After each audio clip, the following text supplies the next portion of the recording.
Hi brave parents! Today we are talking about fostering teens.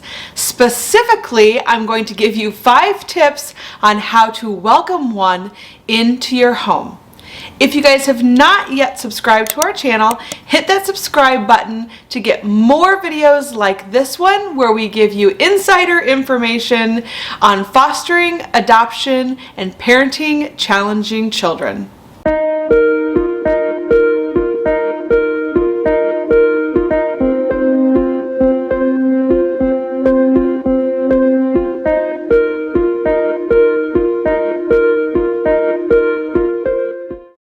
First, let me start off with just a tiny bit of background information. Shaun and I have fostered over 30 children, and at least half of those kids were teens. So we've had our fair share of teens in our home. And normally what happens is the teenager will show up with their caseworker, and we would have to fill out some paperwork accepting placement of that child. And so we would all sit down at the table and we would walk through that. But the first thing that we would do with the teenager after we signed the paperwork was we would show them their room. This way the teen knows where their space is, they can unpack, and they can just start to get a feel for your home. We would also introduce them to any of the kids that were already in our home and our pets during this time, but we really wanted them to be able to put their things away and just let them know where their space is going to be. For teenagers, that is such an important thing, having their own space. And so we would always do that first. The second thing that we would do is we would let them know what our main expectations are. We would explain to them, that they were not allowed to go through our things, that there was no smoking inside the house, that, we expected them to tell us the truth. Whatever your main expectations are in your house, we would go through those with the teen. Now, we did have a list of our total expectations, and we would hang that around the house so that way it was always visible for them to look at. And this did help a lot, but going over the main expectations with the child, I think, is very important. That way they don't say they don't know the rule and it was different at the house they came from, or maybe they were coming from their own home and they were allowed to do things there that they're not allowed to do in your house. And so going over those main expectations is important, I feel like, for both the teen and for the foster parents, because that way they're not breaking a rule right away, and then there's a lot of frustration. So we would always go through those main expectations right away, but the other thing we did was we would give some leeway. And you don't have to necessarily tell the teen this, but if they, in my own mind, if they broke a rule once, that was my opportunity to explain the rule to them. If they broke the rule twice or more, I would issue a consequence, because at that point I know that we have discussed the rule, they know the rule, they're familiar with it, and so the second or third or fourth time they would break a rule, I would then issue consequences at that point. Number 3, give the child some space and let them absorb what's going on. Moving homes, and sometimes teens move a lot, it can be very overwhelming for a child. Even a teen who comes into your home and puts on that brave face and acts tough, they have a lot of emotion that is going on underneath that brave face. So they could be scared or anxious, nervous, frustrated, sad. There could be all kinds of emotions going on at the same time.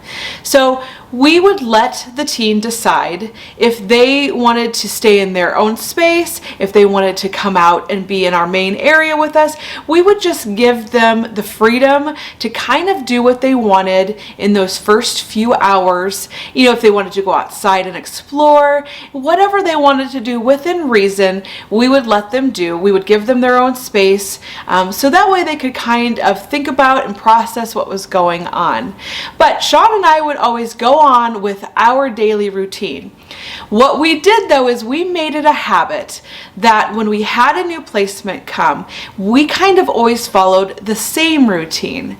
So usually what we would do is we would go outside. We had a fire pit outside in our backyard. We would go out there, we would start a fire, and we would invite the child to come out and roast marshmallows with us. A lot of times we would make s'mores, and so we would give them the opportunity to come sit around the fire with us, which was then a good opportunity for us to talk to them, but we did not force that on them. Normally what we saw is that a lot of the kids would sit back for a while and just kind of take in what was going on. They would, you know, kind of walk through our main area, maybe sit down and see what was on TV. They would sit in their bedrooms.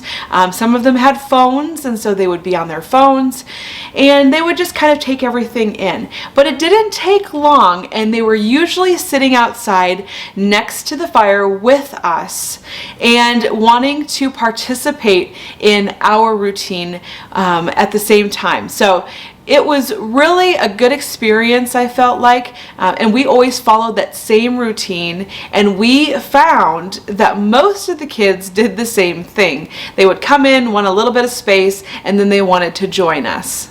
So these next two tips were usually done around the fire. If they were not done around the fire because the child maybe didn't want to come out, then we would always make sure that we talked to them later, sometimes around the kitchen table during dinner, or maybe when we were unwinding inside before bed. But number 4 is ask if they need anything. A lot of times these teens, or all foster children, they come with very little.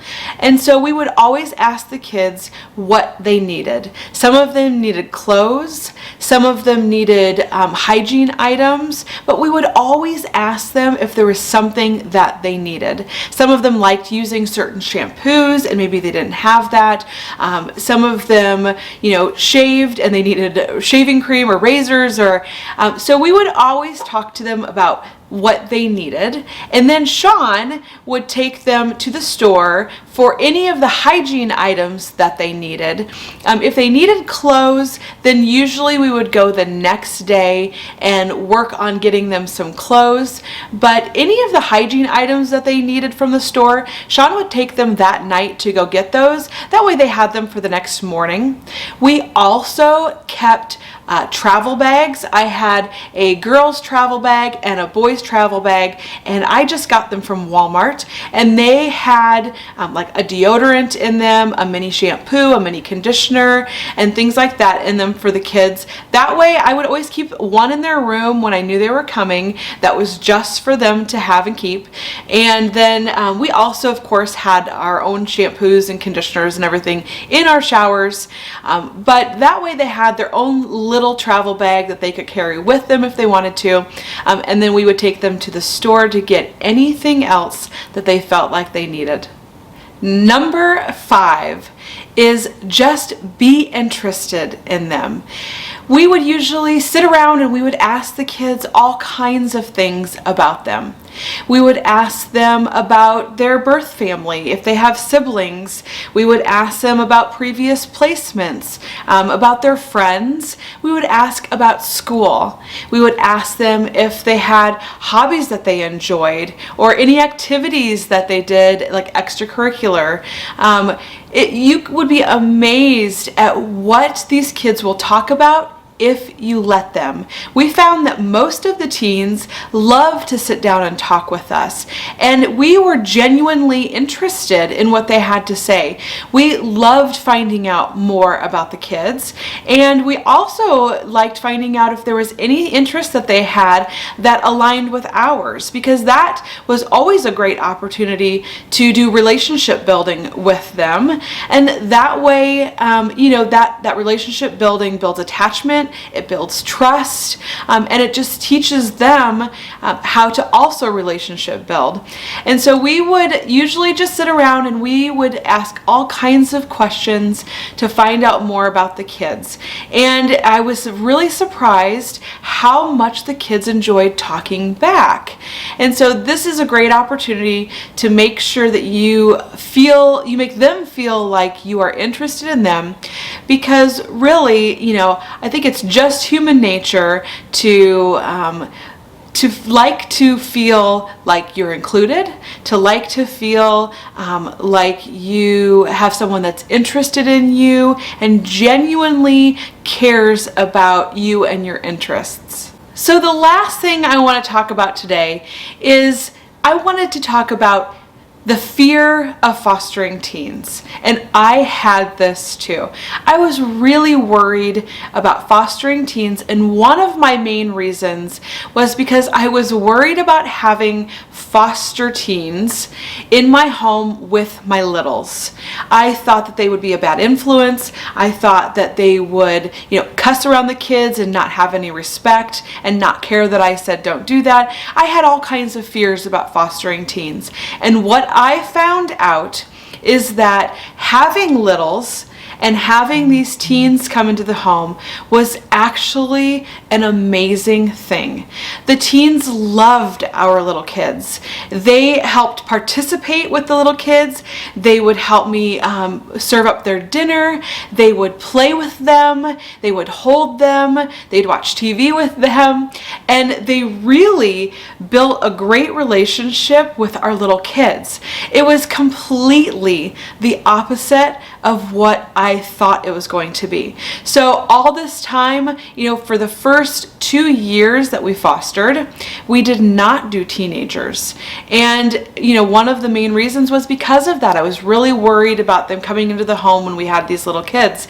And, if you have that same fear, I would say put that to rest, because we found that having the teens was an amazing thing with our little kids. Also, when you have these teens, asking them to help.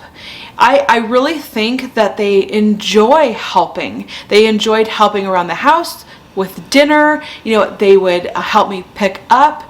They really enjoyed being included in our activities, even if it meant helping, do cleaning, or if it meant helping with dinner, or they really just wanted to be part of the family. And so Shaun and I were really good about making sure the kids, that we treated the kids like they were ours.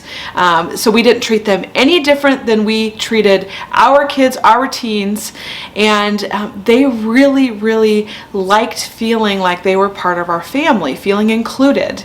And the other thing that we did was we created really good boundaries with the kids. So we had clear expectations. We let them know what those were. We would let them know if they, crossed a boundary in a nice but firm way. And we were great about communicating with the kids. And we found that by communicating with them, it also helped with their communication with us. So fostering teens was definitely not as scary as I thought it was going to be, and I am really glad that we had the opportunity to foster as many teens as we did, because they really made a lasting impression on me, and I hope that we made a lasting impression on some of them as well. Thanks guys for watching our video today. If you have not yet subscribed to our channel, click here to subscribe to our channel. And if you haven't yet seen our video, choosing your foster care placement, click here to watch that video next. Bye!